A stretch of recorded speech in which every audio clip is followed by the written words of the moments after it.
On behalf of Better Eugene-Springfield Transportation, I am Rob Zako, Executive Director. I'd like to welcome you to this roundtable discussion about the future of transportation. Best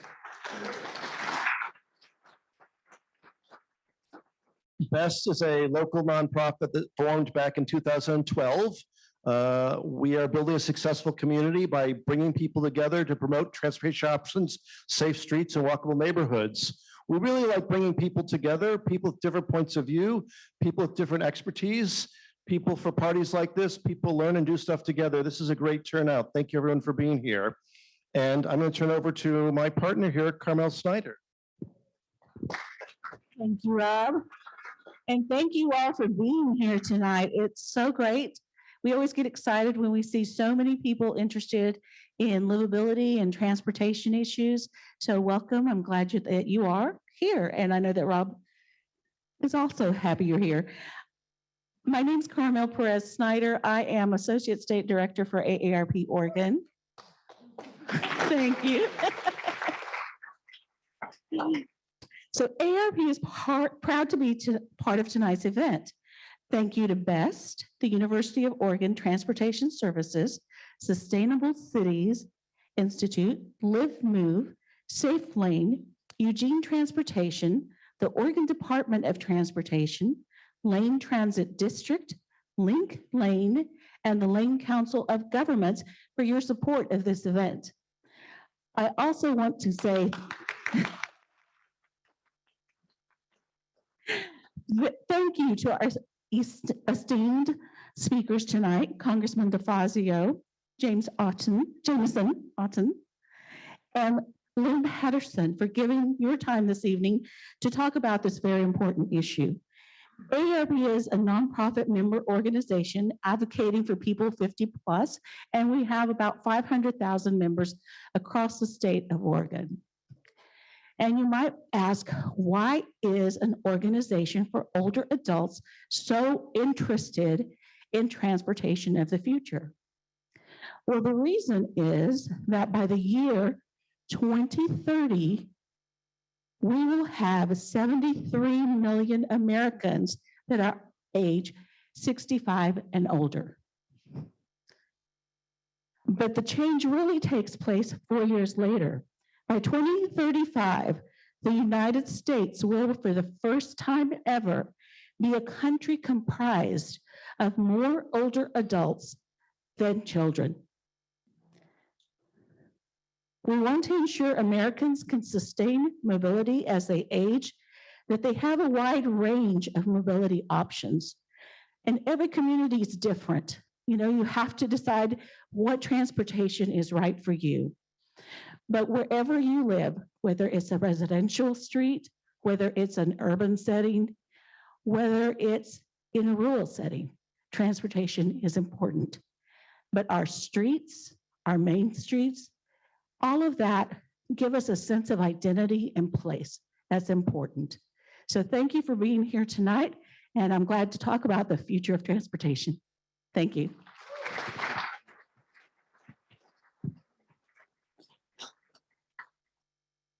So this is how it's going to work. Got a few friends together, colleagues. We're just going to sit around and have a chat for a little while, kind of like we're on a TV show or one of those living rooms. I've got a few questions I want to ask my colleagues here. They have some things they want to say. And then in a little while, we'll turn it over to you. There are going to be question forms that are passed around later on. Because there's so many people, we ask that you write your questions on there. We'll try to get to as many of those as we can. I'm not going to introduce you more than Carmel already has, but my first question to each of you is, how did you get involved in transportation? Why transportation? And just for speakers, we need to speak into the mic so that folks on Zoom can hear us. Peter. It's on. Okay. Peter DeFazio. Yes. How did I get involved?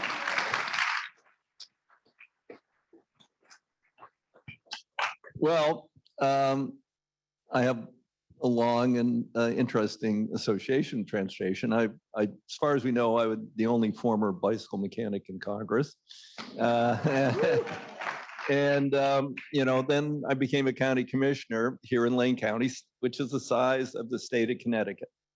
And it became apparent to me how critical our transportation network was, both for farm to market, forest to market, tourism, daily transportation needs, obviously one major urban area, a lot of smaller cities and a lot of rural area.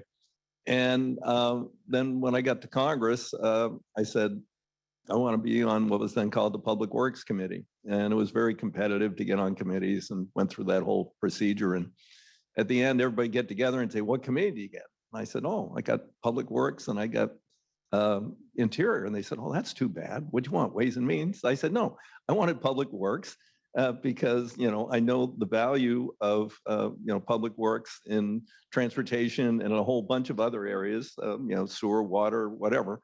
And secondly, I wanted to be on the Interior Committee because more than half my state's owned by the federal government. I want to have some say about what they're doing with our land. So anyway, that's how I got involved.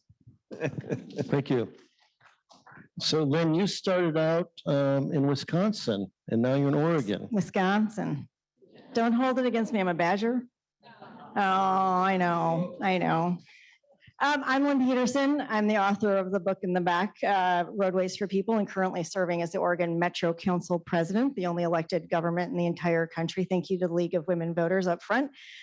We did a good governance thing 50 years ago and oversee garbage, all of the venues, 17,000 acres of regional park for restoration of habitat for clean water and clean air. We are now doing an affordable housing bond measure and a supportive housing service measure for ending chronic homelessness in the next 10 years. So on the side, I wrote a book because I got involved in transportation at the ripe old age of 12. I decided I would be a civil engineer and specifically transportation. Fast forward to the story where we overlap. Ended up as Clackamas County Commissioner and chair of Clackamas County, and got to serve with at the same time as Congressman DeFazio. And I think we bonded over roundabouts. Yes. I almost got my PhD in roundabouts, so I was willing to talk to anybody and still am about roundabouts. And I have spent my entire career trying to figure out where in the decision-making process I can be the most effective to get good outcomes for people, because I was taught that the outcome should be for cars and those driving cars and not for anybody else. So I've been trying to undo that thinking and working across the nation to make sure that we're putting people first, community first, and that is going to take a lot of concerted effort. And in the meantime, I picked off the floor a market of choice receipt. If you bought salmon this evening and you need this receipt, let me know. I am here to serve. Lynn, before you let go of the mic, just you worked for 2 governors? Just mention that. I worked for Governor Kitzhaber right before Carmen Ford, who did an amazing job as a senior policy advisor on transportation. And then I worked for Governor Inslee running the Washington Department of Transportation for 3 years. 2 great governors, one an introvert, one an extrovert. But they were great, very similar values, and pushed really hard on the right things. Thank you. So Jameson, you've always wanted to do transit, or what's your story? No. So my goal coming out of high school is not to be a truck driver. And no offense to truck drivers, my dad was one and my uncles were one. And I decided I wasn't going to play with the truck. I was going to go to college, and I came out and I played with buses instead. And my uncles, whenever I do talk to them, they do understand the humor in that. But I got into transportation back in 2001 with a transit system in Richmond, Virginia, the Greater Richmond Transportation System. And I got in on another side of transit. I got in on the TDM, Transportation Demand Management. So cut my teeth on carpools and van pools and pedestrian and biking programs, and then transferred over into paratransit, which I feel is the hardest job in public transportation. But got into paratransit work and the operations, was able to bring some operations in-house from a contractor while we were in Richmond, and then moved to Kansas City, KCATA transit system over there, and had several roles there, culminating with the deputy CEO role there. So I got into transit because a horrible thing happened, 9/11.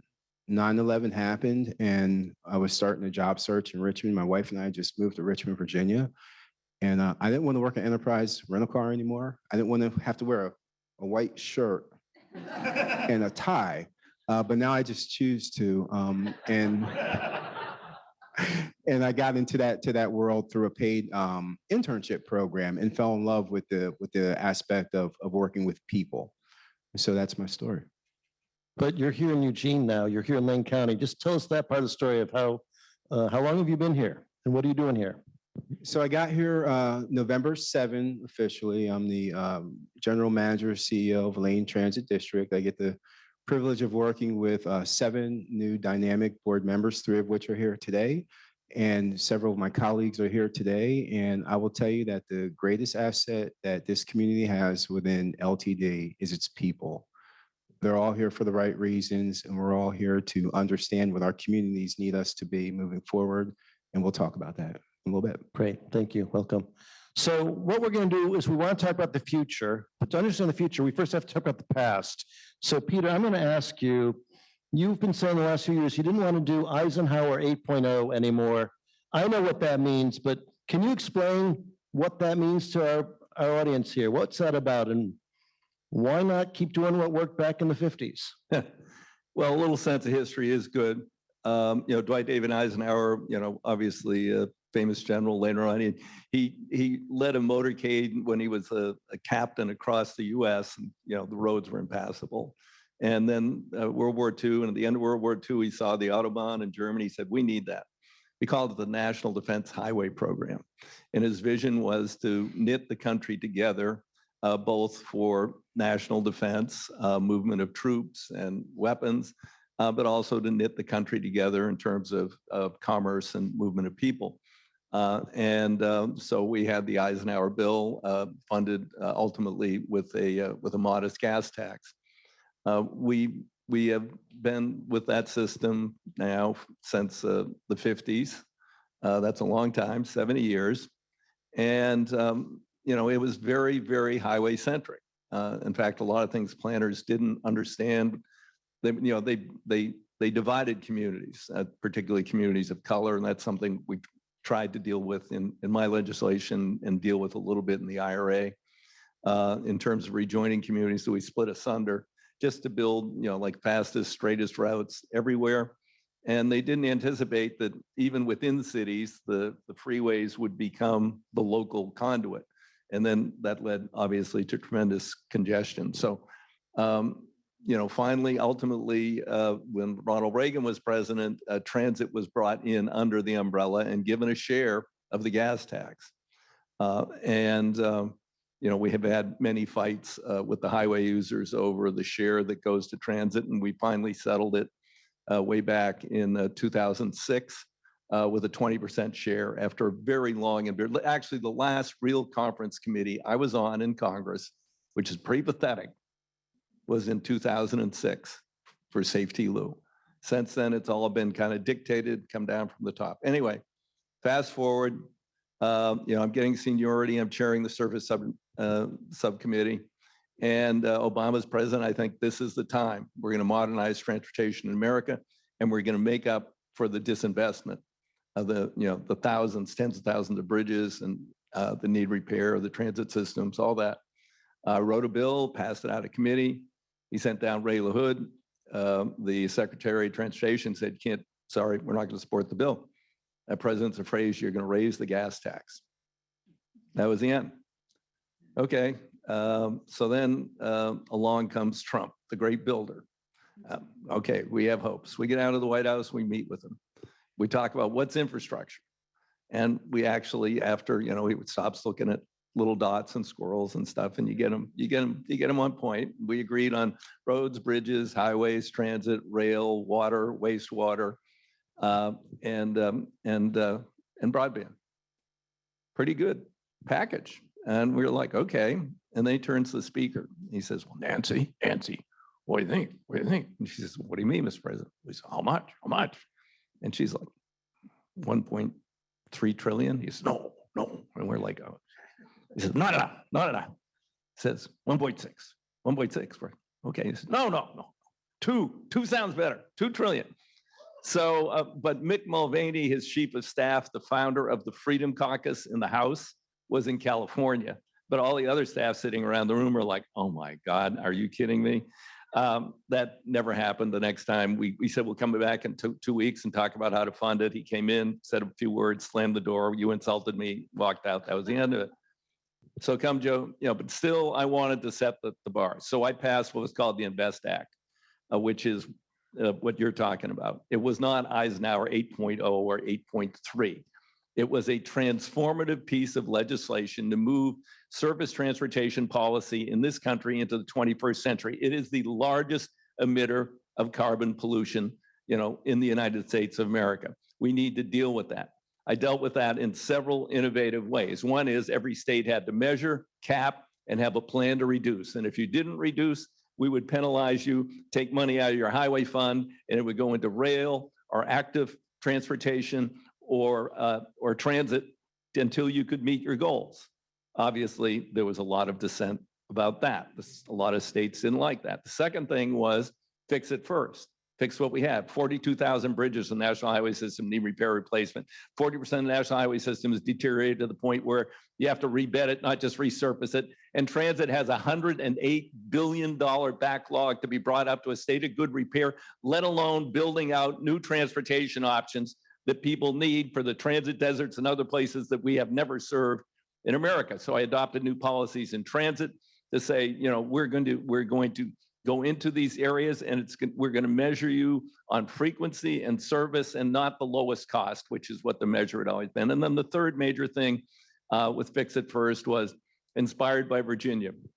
95 south of Virginia, total mess. They had a plan, we're going to put 2 more lanes on it, $12 billion, 10 years. And the planner said, well, in 10 years, we just suggested as it is today, induced demand.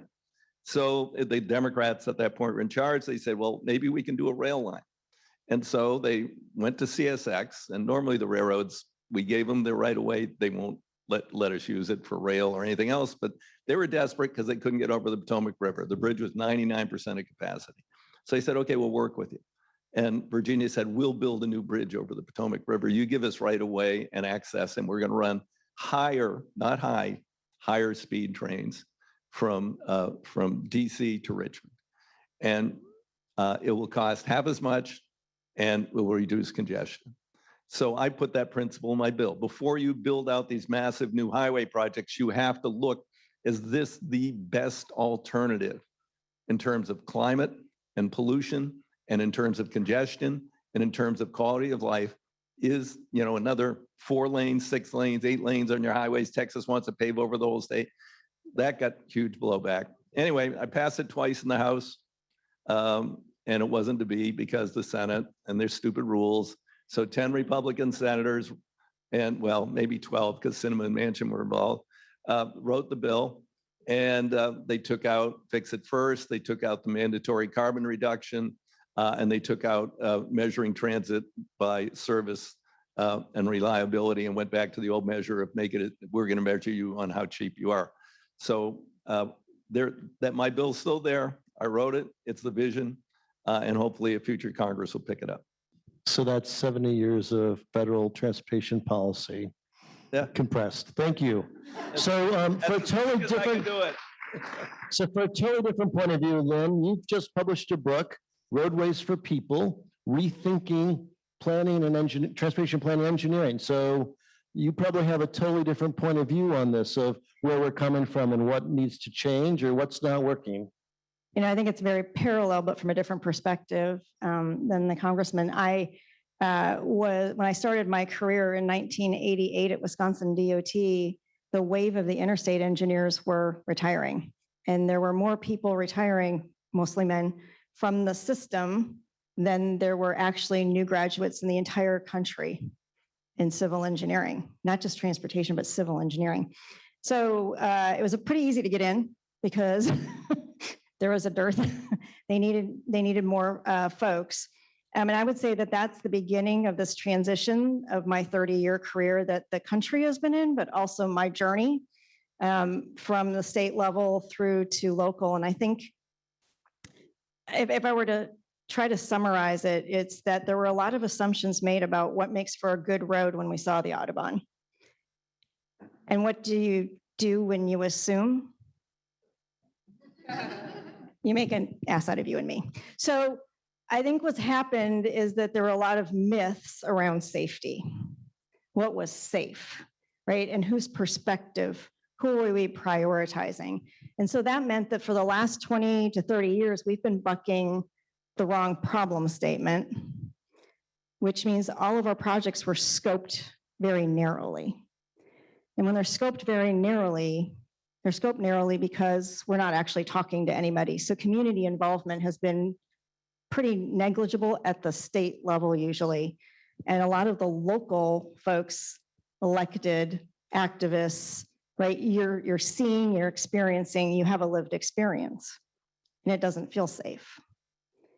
And so the question is, how do you involve community at the front end in the problem statement so you get a better solution set that then can be backed up by federal legislation that has these performance metrics? Because the other part of what we haven't been doing, because we've assumed things and they've been myths that have continued for the continuation of the entire highway system on how to build and what's safe for whom, our performance metrics were extremely narrow.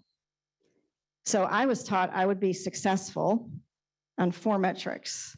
As a design engineer for highways, it was how many cars I can put through as fast as possible, as safely as possible. That was it. That's what I was taught. And then on construction, on time, under budget. But those were the only, those 4 metrics were the only thing that I was told would make me a successful engineer. But then the community says that's not meeting any of our values. You're moving cars quicker, faster. It's not safe for any of us. And you're isolating me from access to opportunity. So we have only collected data on a very narrow set of performance metrics and then said your lived experience was not valued. And that's what needs to turn around. We need to start scoping our projects with community and getting the problem statement more broad and more understood and more safe for everyone than just a narrow set of the users. And we need to prioritize all modes and all people. Thank you, Lynn. So Jameson, you're new to our community, and I've heard you talking about a need for change, of doing things differently. Do you want to talk to us a little bit about what you're seeing has been at LTD and maybe why LTD might want to do things differently? A little bit about engaging the community.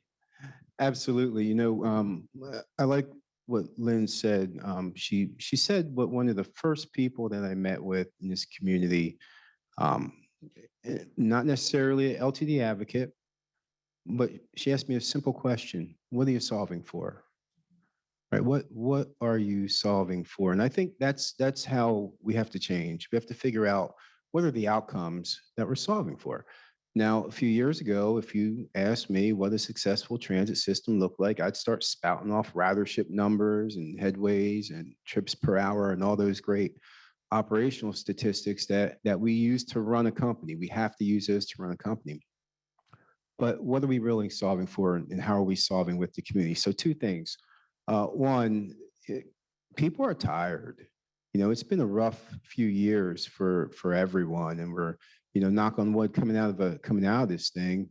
But people are tired, and people get thrown a lot of information at them each and every day. You know, if you just watching TV, the information, what you're watching, what's scrolling, what's in the corner, what's scrolling across the top. You know, how do you get through that clutter of the bombardment of constant information? Either you're giving it, taking it in, or being asked for it. So we're assessing how do we do that at LTD? How do we take input from our communities? And you know, this is a smaller community that I've come from living from, but it's just as diverse in thoughts and needs. Rural and suburban and urban. It's such an interesting place, and we're so happy to be here. But how do we take all of the perspectives and turn that into information and demonstrate that in decision making?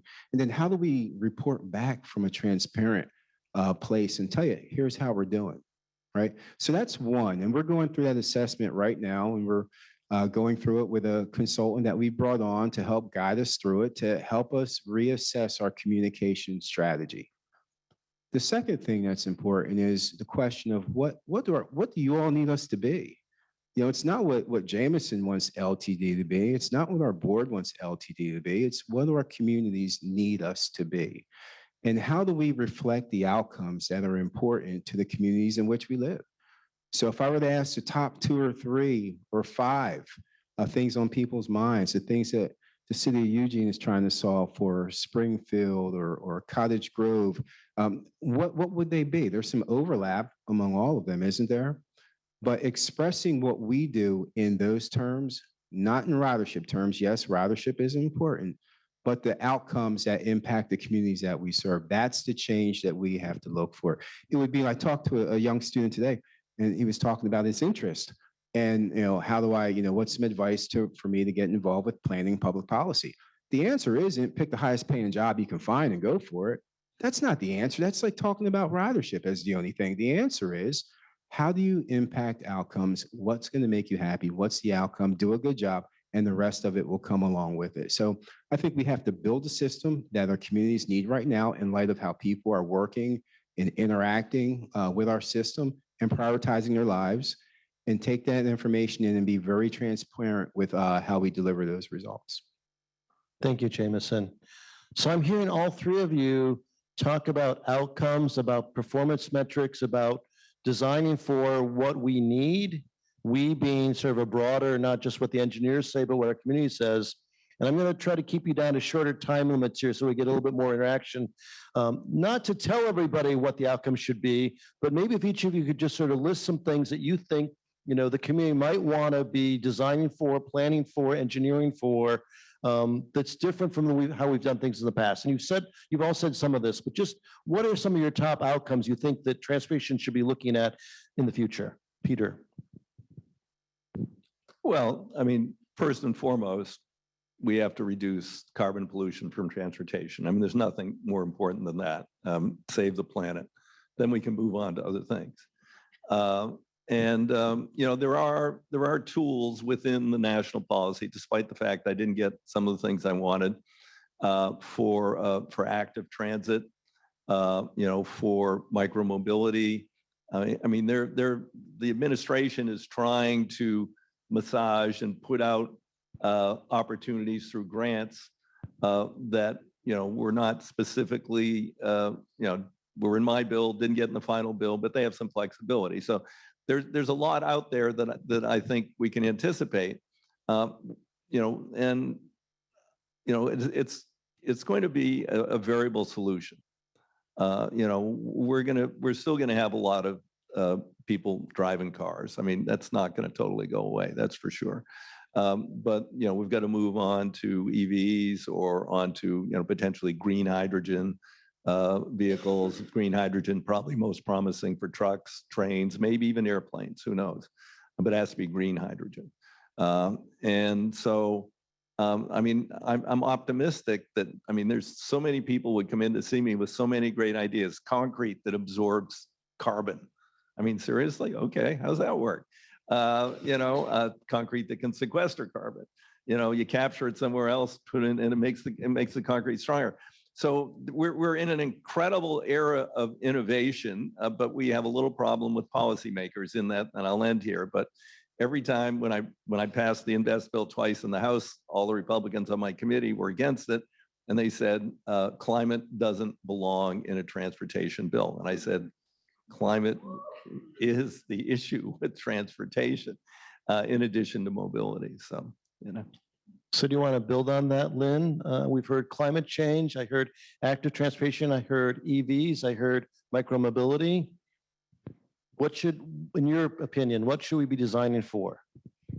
So I'm pretty pragmatic on the ground, trying to make sure that we create a decision-making process that every step of the way, it's not linear.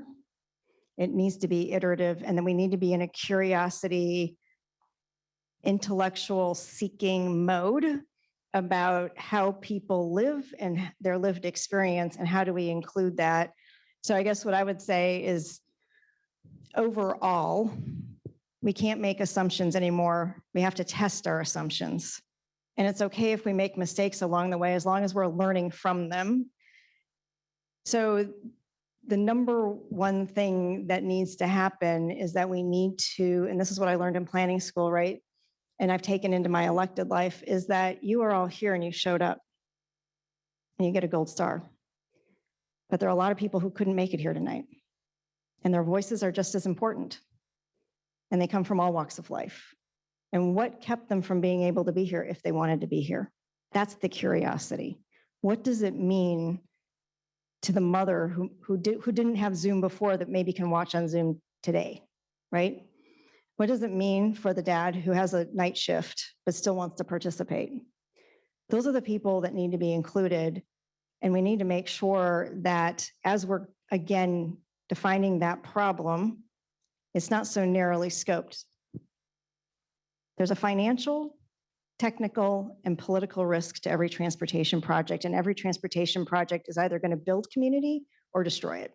And we need to make a choice about, are we going to define how we're actually helping build a community and creating access, or are we going to make a decision that we are only caring about the actual asset that we control?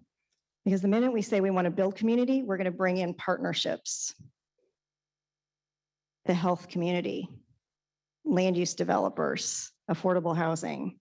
We're going to bring in others to help us, and then we're going to help make a better community in the end. Transportation is sometimes the seed of uncovering what's not working. And I think we can do a better job at using that moment to define what is going to make this community work for people. So I asked a question about outcomes. I'm getting sort of a process response, which is fine. Do you want to say more? Quickly. Again, we have narrowed down our performance metrics to only things that we can measure. And so if we're going to start bringing other folks in, we need to figure out how to include their lived experience in those performance metrics. And that means being able to identify a broader set of performance metrics, whether we have the data or not. And we have to believe people when they are having problems. So I will go 1,000 times over. The problem statements have been so screwed up that if we don't get that right, then we aren't going to get good outcomes. We all know what happens when there's shit input, there's shit output. So Jameson, you want to talk about listening to the community, and you're talking about a new LTD. What are you talking about doing? What's your process for that? I want to talk about outcomes too. Yeah. Okay. Don't listen to me. You talk with each other. I'm just here. Hey, well, I want to thank the congressman, because all the work that he did over his many years, he's helped all of these transportation systems, and the backlog on fixing vehicles and facilities is real. And I want to thank you for that on behalf of every transit system can do that. Now in outcomes, I think that we need to be planning on how we maximize and leverage all the things that transportation can touch. So we heard about affordable housing, but we've not talked about jobs. We've not talked about creation yet, the idea that our current congressperson is working on with ports and the influx of jobs that could create, and how are they going to get to those jobs, and where are they going to live, and are we leveraging transportation development, right? So there's a way to do development that has a transit component that's allowed and is beneficial for communities. So I think that's important. I think it's also important to talk about safety. And then there's how we design streets. We've talked about that a bit. But safety, and are we embracing the technologies that are out there that help improve safety? Case in point, autonomy, right? It doesn't have to be a fully autonomous bus. That'd be a little scary right now, right? However, there are features of autonomy, driver assist features that can be helpful. There are LiDAR technology that helps to see pedestrians in dark spaces that help to increase the safety components of what we do in the transportation network. So I think leveraging the technologies, leveraging the other benefits that transportation can provide is important. And finally, workforce. I think we need to be thinking about our workforce. Who's going to fix these vehicles? Who's going to stay on top of these technologies? I think we have the tools right here in our region to be able to be ahead of that. We have a fabulous university we're sitting in right now. We have a fabulous community college. We have another college close by. I won't say the name. I hear maybe not say the name here, but we have a fabulous college up the way as well. And we have a new board, we have new leadership, and we have new thinking, and we have a strategy to get your input and make sure that we're considering all of that as we move forward. So I think that there's another brand identity here as a workforce center, not just for LTD, but for the nation. You know, transit systems are struggling now to figure out how are we going to fix these things, how are we going to maintain them, the technology changes.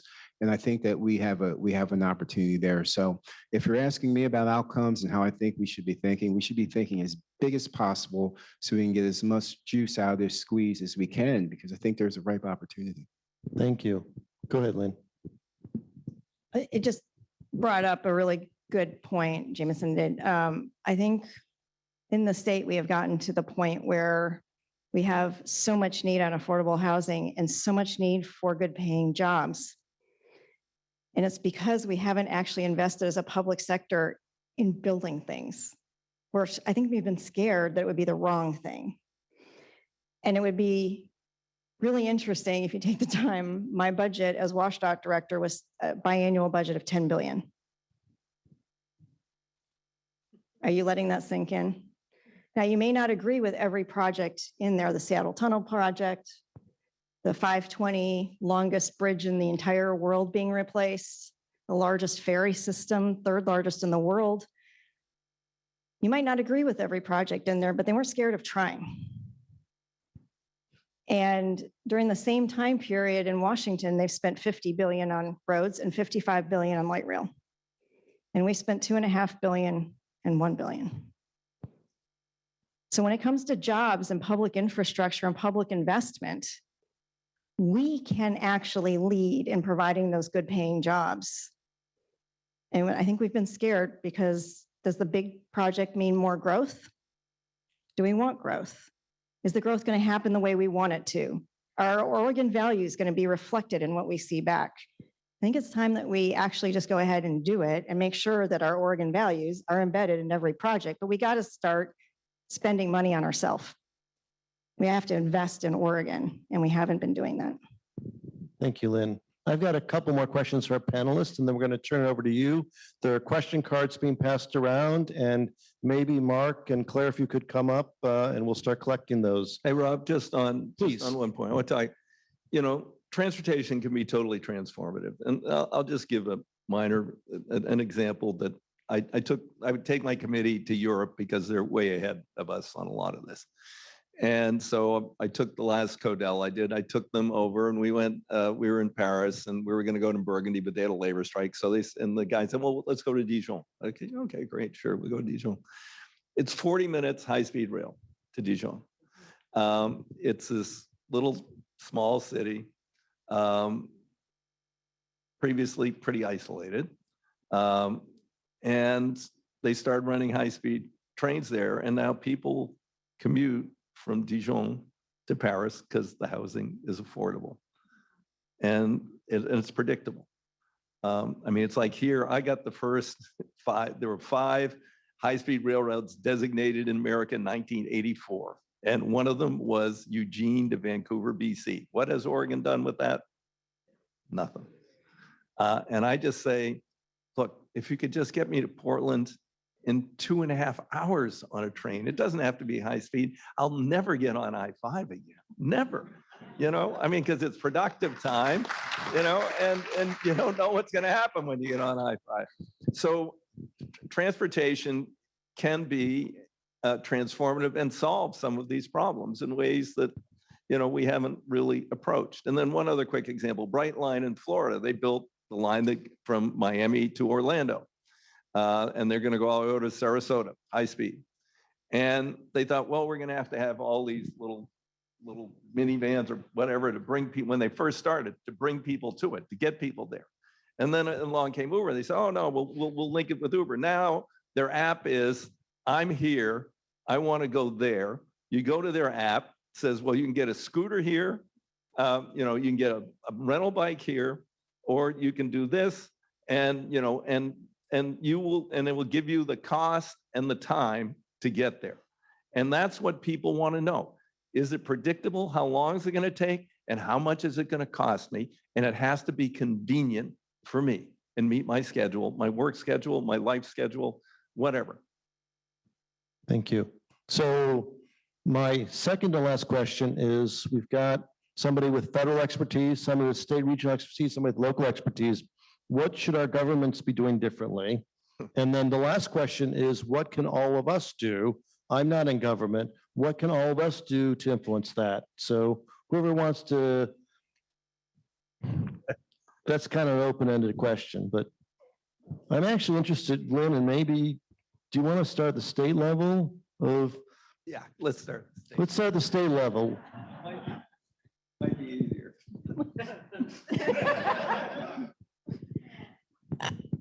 A lot of things come to mind. First, just on this high-speed rail, we have the opportunity to participate with the state of Washington as they move forward with high-speed rail. There are only a handful, you're looking at 2 out of maybe 5 people in the state that Governor Gregoire can talk to about high-speed rail and get any kind of interest. She's really pushing it through Challenge Seattle, Cascadia Corridor. Get on board. I mean, I took Amtrak from Olympia down to Portland because I refused to get on I-5. It's a great thing. And just again, on just knowing the knowledge that they did a higher speed rail plan and then went out and got the federal money for $700 million and did it. Now they're putting $150 million to get $500 million from the feds to do the planning for high-speed rail. And we're not going to be the first phase because we're not showing any interest. Representative Nancy Nathanson is showing interest. Senator Gorsuch is showing interest. I have hope that we'll be able to participate at a small level, but I would encourage you all to make sure that Oregon is heard, that we do want high-speed rail, and we want it to all the way to Eugene, not just to Portland, because just think about the chips manufacturing discussion that's going on. It shouldn't just be Hillsborough.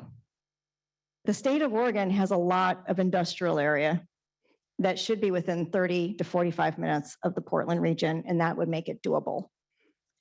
So I would just say that that's the first thing in order to get involved.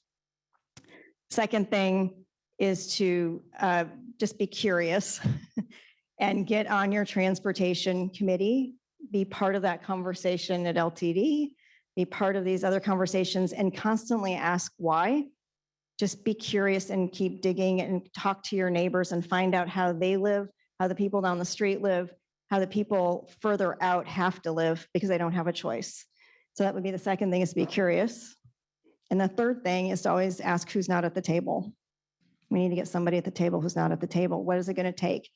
And that's what I would just end on. One of the things that we did at Metro in order to get more participation, we chose 13 corridors based on the fact that they served low income and BIPOC communities because they're the least invested over the 3 decades.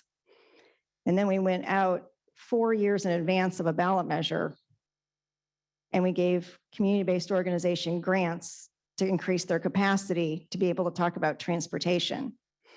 So whether it was Asian Pacific, whether it was Black organizations or Black community, or whether that was Latino, Centro Cultural, El Verde, it didn't matter. We built them up with grants, and then they were able to compete for community engagement proposals and won.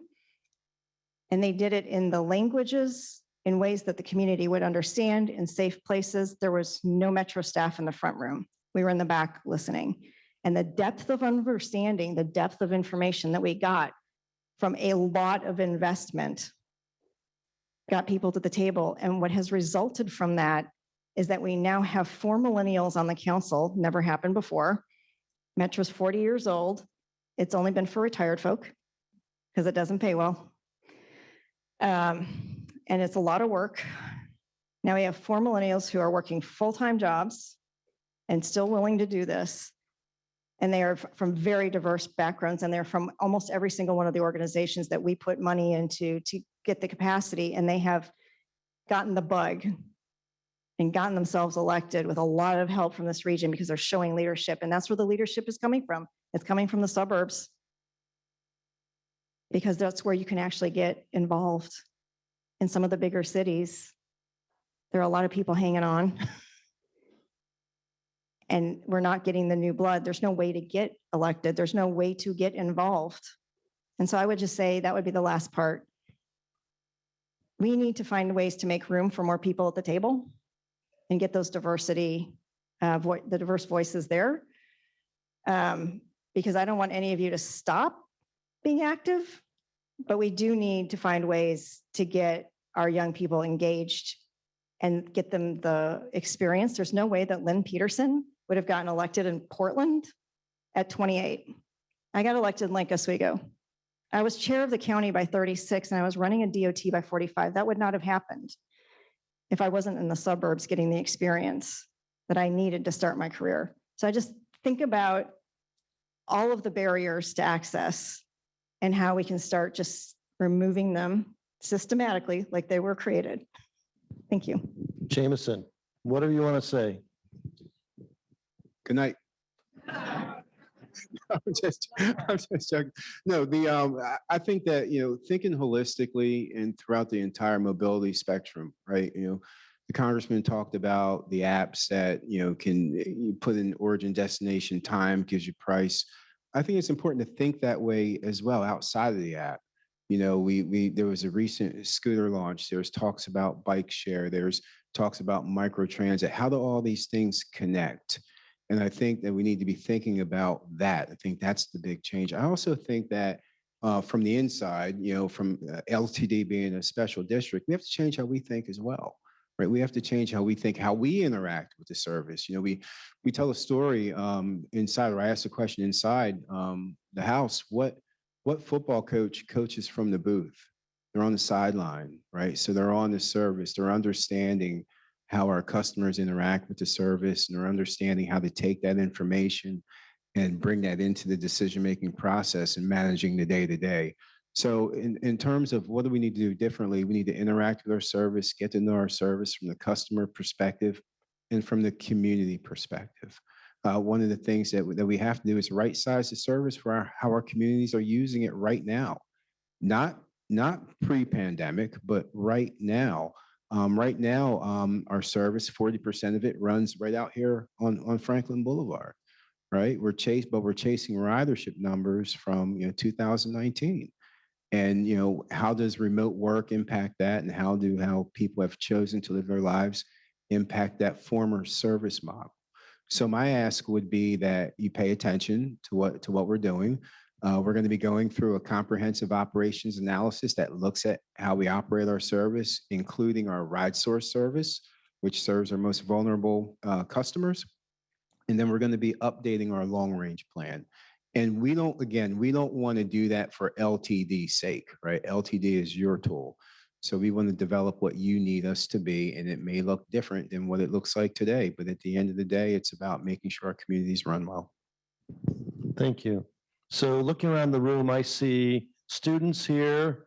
I see some working moms. I see retired people. I see an executive director of a tiny nonprofit. What advice do you have for those of us who are not in government to help make some of these changes? And then we'll open up for questions. We'll get some questions from our question selectors. Okay. Be involved. Either join, we had words from AARP looking at the future here with an aging population. That has a whole lot of implications for the future of transportation. In particular, what about those who are not within the urban core? I mean, those are really difficult issues. So affiliate with a group who's advocating for things that you care about to make changes in transportation. That's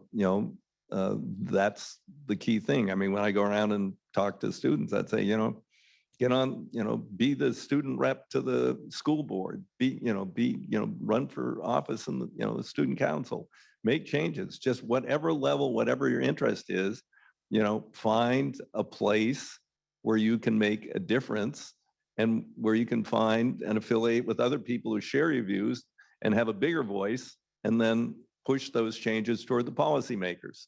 I mean, my Republican colleagues were so out of touch on the issues on dealing with carbon pollution from transportation. The American people are there; they're ready to deal with climate change. They think it's real, but they need to feel that pressure. So people have to be involved in groups that can relate across the spectrum to the policymakers who ultimately can make these choices. Lynn? Transportation affects everybody, and no matter what field you are in, you should be worried about transportation, right? Whoever you serve, whether you're trying to get customers, we should all be worried about transportation. And again, transportation is that nexus that everybody has almost into some sort of public service. So I would just encourage you to learn as much as you can from as many different angles about transportation, because in order to be effective, I need to know what's going on in the freight community. I need to know what's going on in Albina neighborhood and repairing and rebuilding it just to the same level as I do what's going on in Gresham. Understand those needs, and then don't aim for the perfect, in your opinion. That's the enemy of the good, right? Perfect. 80%. 80% gets you a long way, and it may not be the perfect in your opinion, but doing something is a whole lot better than doing nothing. And I think if we could all just come to like, hey, good God, I got 80% of what I thought should be in this reflected back to me. That should be what we're aiming for. That's what we should be aiming for. The perfect is the enemy of the good.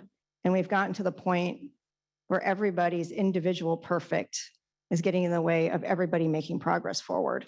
So I would just ask that we try and move forward together to get to 80% of the perfect on climate change, on racial equity, on economic prosperity for all. There is something in the middle there that moves us really far, really fast, but we actually need to sit down, look each other in the face and negotiate it out and do it in good faith.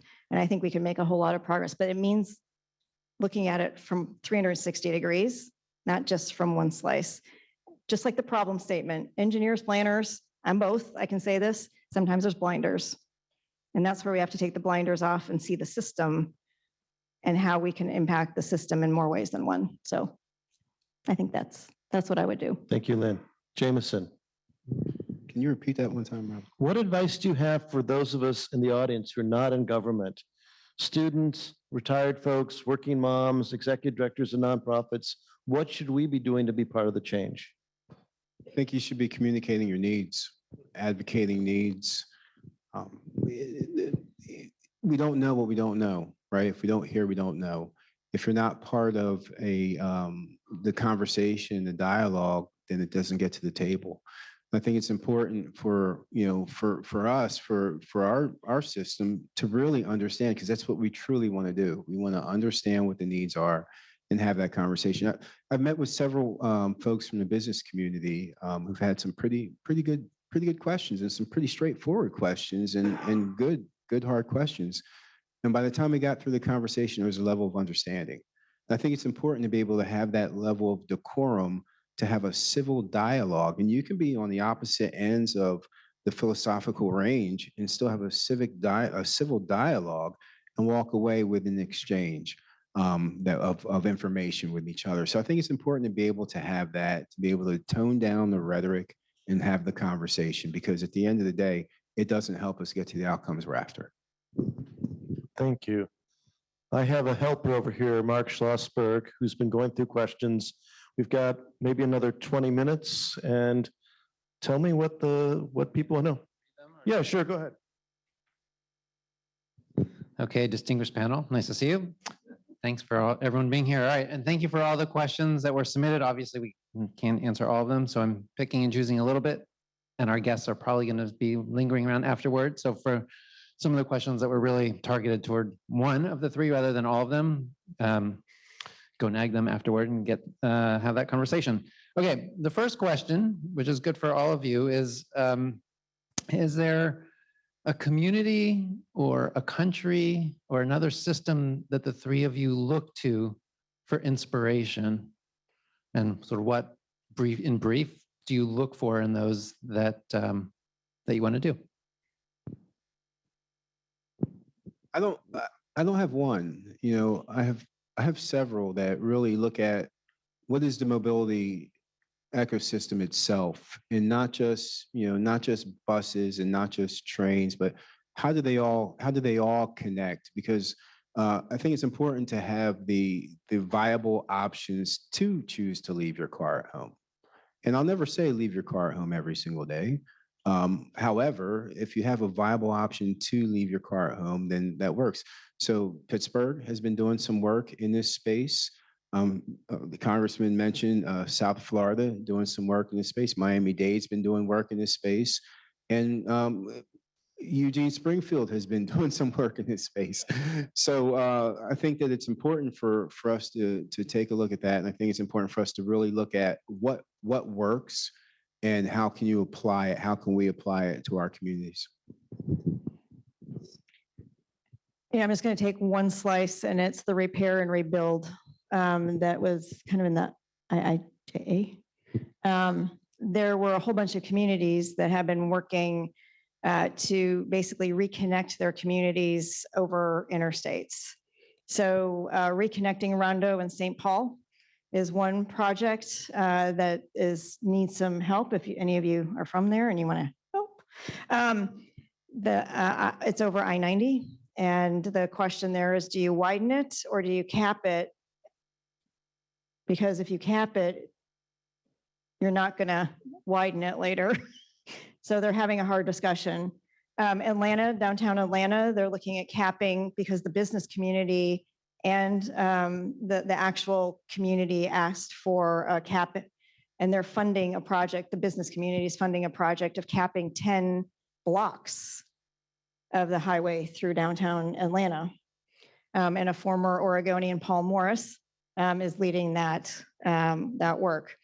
And then, of course, we have the Rose Quarter project. I think this idea of reconnecting and recreating and rebuilding towards an eye for intergenerational wealth is where we're looking in the Portland region, because so much of it was taken and there's so much trust that needs to be built up. There's issues with state DOTs throughout all of a state with communities that they have harmed, but especially in the BIPOC communities. So I think that's where we're looking. That's where I'm looking when it comes to that slice. On multimodal, we always in Portland look to Canada or Europe for ideas, but I don't know where we're at now, because honestly, we're just trying to take care of the fundamentals: housing, jobs. Well, one of the key, I had $4 billion in my bill to reconnect communities, but it also had provisions to prevent what has happened in certain areas as you reconnect the community and suddenly gentrification. So you didn't really reconnect the community, which had been devastated by the interstate 30, 40, whatever years ago. You reconnected the land area, but you didn't reconnect the community, because then the community gets pushed out. So that's a key as we do these sorts of projects. And you know, right now, Texas is still dividing communities. They're proposing a new highway through Houston, through a minority neighborhood, which is being bitterly fought. So, you know, that's why I was trying to impose national policies to make people look at alternatives before they build major new highways and before they pave things over. So we got a long way to go. And an ideal place, like I said, I mean, I generally, and Mark takes students regularly to Europe for bike tours. And, you know, I take people to Europe because they've done way better job than we have. Now, obviously, they have a different history, different culture, but there are a lot of great examples there on what we could be and do better. Great, thank you. And thanks for the plug for the study bar class. So we're here to talk about the future of transportation, and the future of transportation cannot have the same level of ubiquitous car access all the time and try to meet some of the pressing challenges, climate change, inclusion, affordability, et cetera. So how do you balance the public opinion about the importance of cars and ubiquitous parking everywhere with the need to move faster away from this car dependency? I'm sure you've confronted it, at least in the dialogue, if not your day-to-day job of having to fix it. Go in any order you choose on this easy question.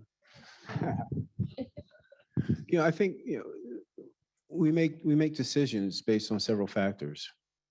And I think a decision for how we get around, one, the first thing I did when I turned 16 was get my driver's license, right? And the congressman mentioned that about going to Europe and bicycles and the culture being different. So that's a reality, and what I found is that living here, I can get anywhere in my electric car in 15 minutes, just about anywhere in 15 minutes. So that's what we compete with. So the challenge here is to make viable choices for people every day. My friend here talked about 80%. If people chose to leave their car home one day a week or one day a work week, where are we at? 80%. My wife's a math teacher. I think or she used to be a math teacher. But I think it's important to be able to do that and go down from there, based off frequency, based off cost, based on service level, and have that viability. Otherwise, the argument, as cars get cleaner, there's legislation to stop creating gas vehicles. As cars get cleaner, then you have to compete on the convenience and the safety. So I think those are the important things, to be able to put those in front.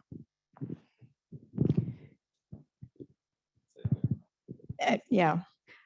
I think the future is that we have 30% of our cities in streets, and a lot of it is in arterials, and they are not functioning for all modes right now. So there's a term from FHWA called integrated corridor management, and I like just the term because it says basically all modes need to be using this space. And actually, throughout our history with roads, there has been a competition of who gets the space. And actually, bicycles used to have a higher ranking way back when in our boulevards in New York City in the 1800s. And then horses wanted to bump that, people on horseback. Then the strollers wanted to bump the bicycles because they were going too fast. And then, then we end up with cars. So I think we used to have much more integrated corridors than we do now. And Franklin Boulevard is kind of is that option, right? Is that BRT, biking, walking? How do you allow for access basically for all modes? But then within that space, who has priority at what speed so that it's safe? So I think that's my technical. We need to integrate our corridors to be safe for everybody, no matter what mode, because everybody actually needs access. And I think we need to recognize that depending on your age, depending on where you are in life with how many kids you have and what they're doing, as well as where you live, because sometimes we don't have a choice about that. A lot of us did, most of us don't. There are a lot of factors that play into why somebody needs to use a car some or all of the time. And I think we need to recognize what that is and find a way that they can do that, but in a safe way. And it doesn't have to be every day. Hopefully they have some opportunity.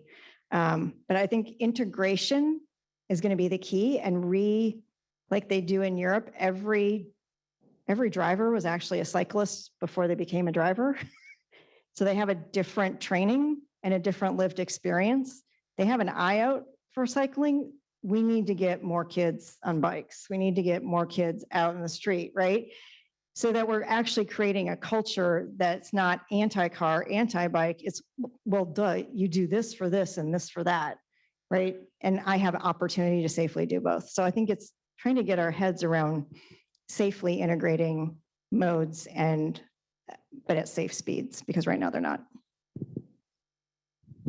I don't, there's some planners who want to just try and either price or force people out of their cars. I don't subscribe to that philosophy if they don't have a good alternative. And Jameson talked about it.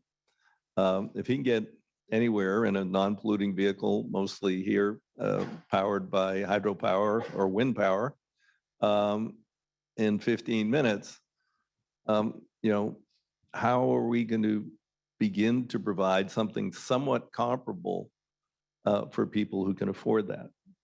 You go up Fairmont Boulevard, you can still see the tracks every once in a while. We used to have trams. You used to be able to go.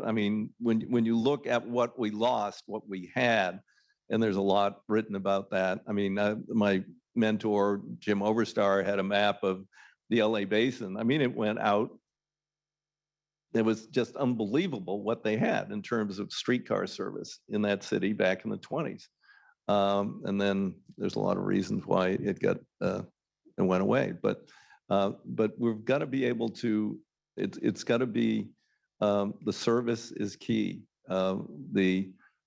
Everybody's busy in their life, and you can't afford to spend an hour to go somewhere if you could get there a lot quicker, or if you have to pick up your kids over here, but transit goes over here. There's a lot of really difficult issues to solve, and I don't have all the solutions. Okay, for more conversation.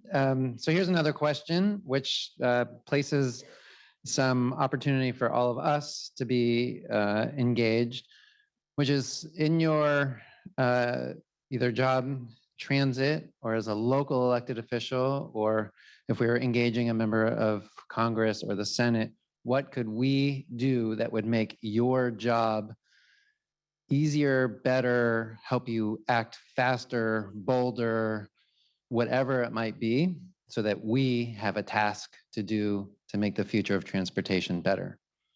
So, and that's you, Jameson, you can't say fill out the survey or come to the community events. So aside from that, that's happening. What else would help expand, I'll say, your power to be successful? Or, yeah, I'll leave it at that. Well, Jameson talked about it already a little bit about trying to, first of all, we're in an era where there's not a lot of civil dialogue about issues where we have disagreement. Tone it down, listen to other people. I had a background in counseling. I was very good at listening. And then with some people, you're going to find threads of things. We say, wait a minute. Okay, yeah, I'll pull that thread and pull this thread. And maybe we can find a way to work together on this and come to a solution. So that's the best I can say is, if you're, years ago, Eugene would come in with its projects, Lane County would come in with its projects, Springfield would come in with its projects. And then they decided to have something called the United Front. And that made it a lot easier for me as a legislator when they would come in and say, we all got together. We prioritized all the projects in the region. It's a long list. I would like all of them, but we're going to prioritize them for you. And here's what we've agreed upon. And it made the job much easier to advocate for and to get appropriations earmarks for, or to do other things. So the more consensus that shall we say, groups that aren't totally in agreement can come to present to their policymakers, the easier it's going to make their job. I almost wanted to say ditto. I think to summarize, everybody at Metro knows that the three questions I ask are, what are the common values? What are the outcomes we want? And what are the actions it's going to take to get there? And it's not actions on specific solutions. It's what are we going to do to find the solutions for those, to meet those values and those outcomes. And every time we've had a failure, it's because we haven't been able to find the common thread of values and the common thread of outcomes. Our successes in this region and the state have only been on when we've gone to that 80% and said, yeah, we're all in alignment with that. Go. That's when we were able to go and get our money right in alignment with from the federal or the state. And right now it's super hard because the financing, and it comes down to being able to get enough flexible money to do what a community wants to do. And right now the silos are so lined up for the old way, and there's some flexibility in the federal level, which helps, but there's virtually no local money, and there's very little state, and the state can only be used for a certain number of things, right? So it doesn't actually allow right now a local jurisdiction to be as flexible as they want to be on the outcomes. So I would say on actions, trying to figure out how we fund transit in a state with no sales tax that's based on an employee, or employee payroll tax makes, if you're just basing it on that's a good thing because we're trying to get people to work, but then you have to have a real robust conversation with your business community. And then it has to also meet everybody else's needs. So it's not as a robust transportation financial structure in the state. So I would say that's the one thing besides getting an agreement on the outcomes. We need to figure out how we're funding transportation in the state. Quite simply, tell your story. You know, I don't do PowerPoints often, can't stand them. But when I do, it's pictures of people, and those people become personified in our services. So tell your story. Elected officials like to know the impacts. Thank you all. This has been a very interesting discussion. So Lynn and I have known each other for longer than I'm going to admit to. And I don't know, like 6 weeks ago, you called me up and said, you've published this new book. You know, could I down here in Eugene maybe invite a few people to chat with you, invite some other people? And that's how it came that we're here tonight. Do you want to say a little bit about your book, or do you want me to say a little bit about your book? Roadways for People, Rethinking Transportation Planning and Engineering, and it echoes a lot of the themes we've been hearing from all of our speakers. Why transportation plan engineering needs a paradigm shift, addressing the legacy of racist transportation housing policy, getting out of our silos, community solutions-based approach, building the community of people's dreams. There are copies of this book for sale. Lynn will be signing afterwards if you're interested. Mark, where did you go, Mark? Yeah, I'm going to give you the penultimate word of what you've heard from folks here that we can take away with us, and then I'll wrap us up. Okay, in addition to being Rob's assistant on question and answer, which hopefully I did a Vanna White-worthy job, I'm also actually a professor here of city and regional planning at the University of Oregon. I've been here for 22 years, so I'm a little older than I apparently look to many others. And I focus on how to redesign cities so that we're not car dependent anymore, so that more people can walk, bike, roll, take transit more of the time for more of their trips. I also teach a class on bicycle transportation here, and I take students abroad for a month in Denmark and the Netherlands, and it's really amazing.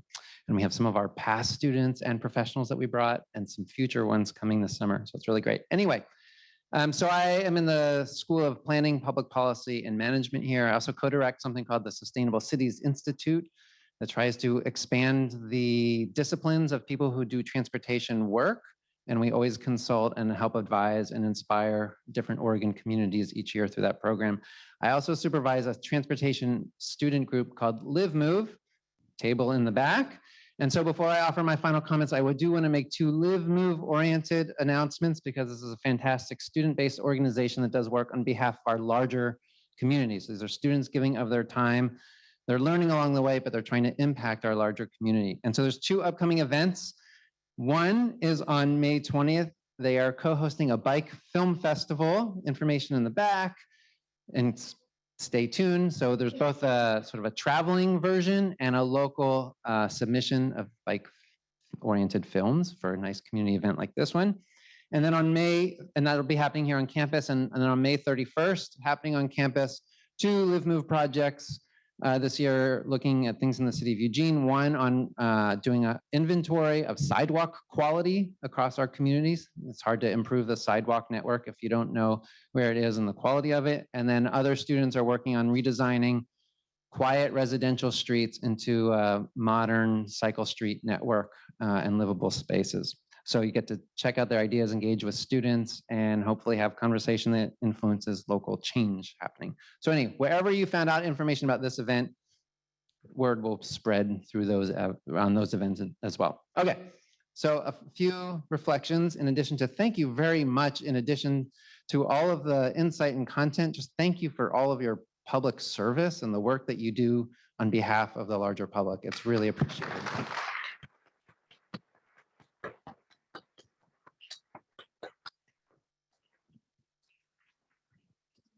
It's really hard to do that work because people are yelling at you all the time and they think that you should do things better anyway. It takes a lot to sustain. So it's very much appreciated and hopefully you can feel that. So thank you for helping them feel that.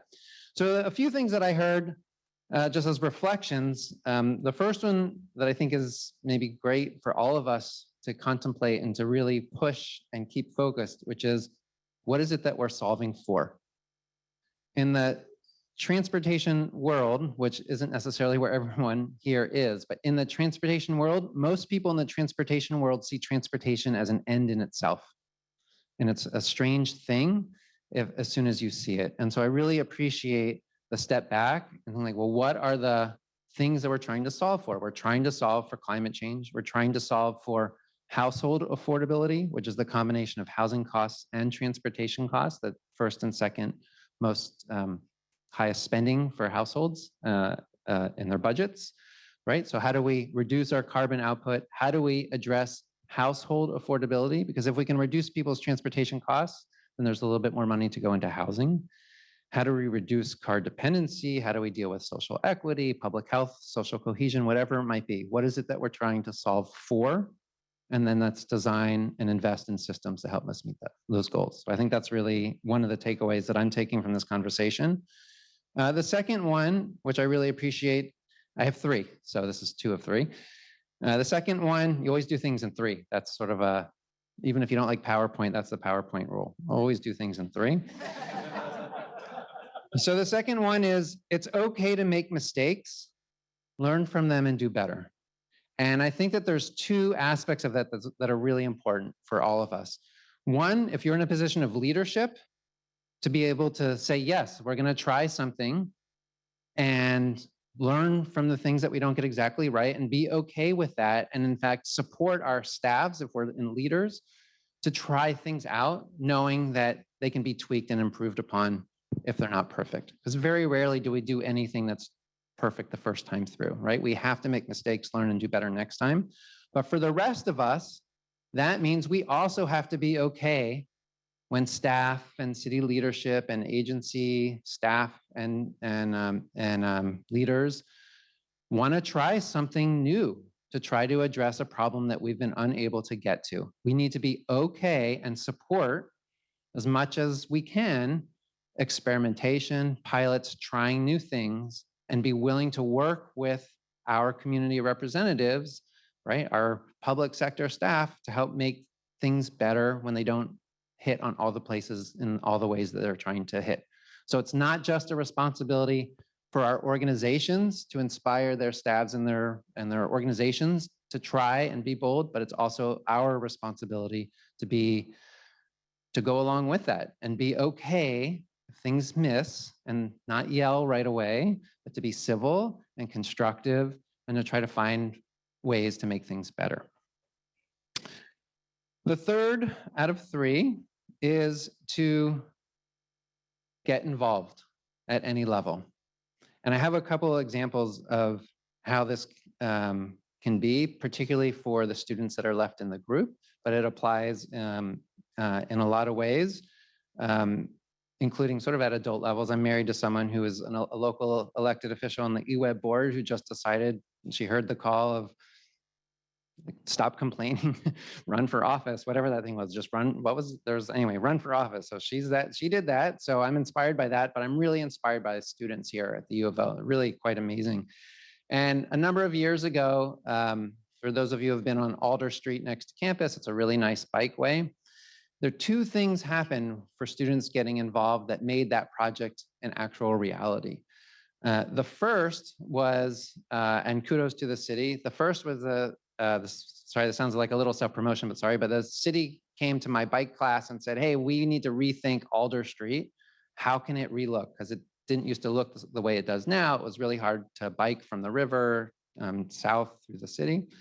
So a bunch of students in class just came up with radically different, innovative ideas that city staff were open to. So there was like kudos all around, but it still cost money to do and the city didn't have it.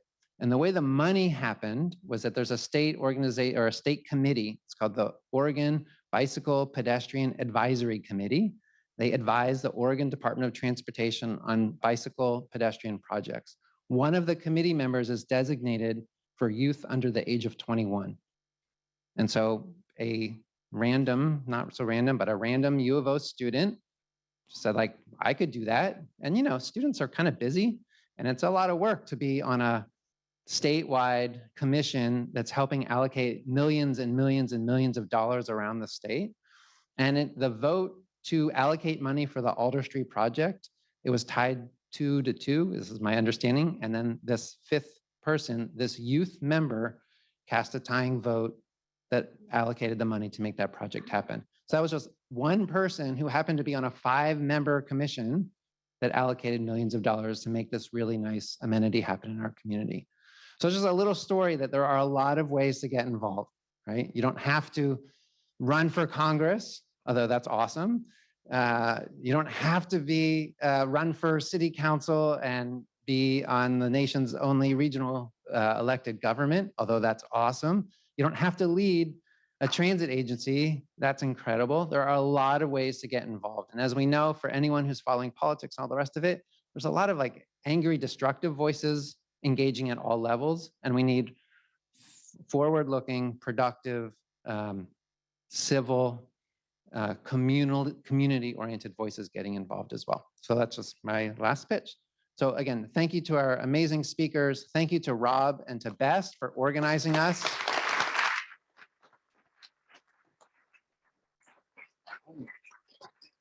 And this is where I have the pleasure of saying thanks. I first want to thank everybody who's come out tonight.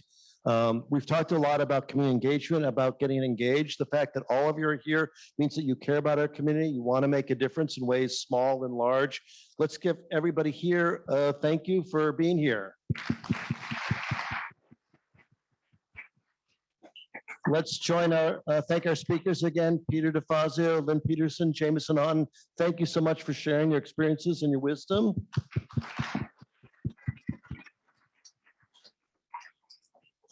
And lastly, I want to thank our partners. BEST is not a particularly large nonprofit.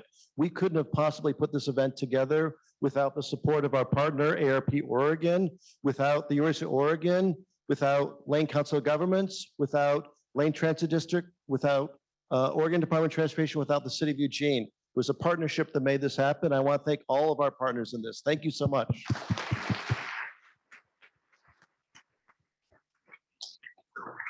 BEST believes that we're better when we speak and act together, and that was our founding years ago. And I am optimistic for our future because you're all engaged and we're going to work together for 80% respectfully and make this a better community for all of us. Thank you so much and have a good night. And Lynn will be in the back with copies of her book for sale and for signing. Thank you so much. It's a very good book.